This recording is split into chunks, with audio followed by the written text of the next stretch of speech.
in the Fairport community. Yeah, Rich, Janet, it was never more true than today that is obviously true for a lot of people.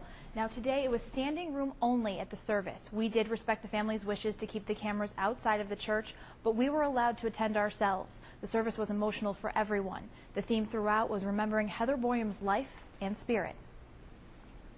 She just always encouraged me. She had a lot more faith in me than I did in myself. Today we heard how Heather Boyum was madly in love with life.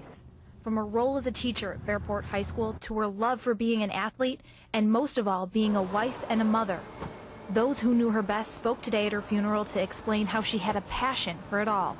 I'm told one thing people will remember the most is how she treated others. She touched so many people, and the unique thing about her was that she was such a spark. You know, some people, when they meet somebody, they're instant friends and they're remembered forever, and I think that's the way she was. She was more than a teacher. She went and surpassed that and was a friend and a lifelong friend, and will remain that way. Today at St. John of Rochester Church, those who loved Boyum shared memories of her.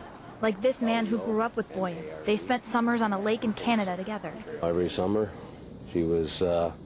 she'd show up and put a smile on everyone's face. She instilled a lot of self-confidence in everyone. Even though she was better at everything than everyone else, she always talked about how everybody else could be better themselves. Everyone who spoke today made it clear that while their hearts are breaking right now, they need to remember some of Boyum's own words of encouragement.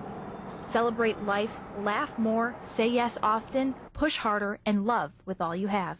I've never seen so many people impacted so deeply by such a loss, such a senseless loss. One of the most emotional parts of the funeral today was when the priest turned to Boyum's children. They were right next to their father. They're 4 and 6 years old. The priest told them never to forget that their mother's spirit is always with them.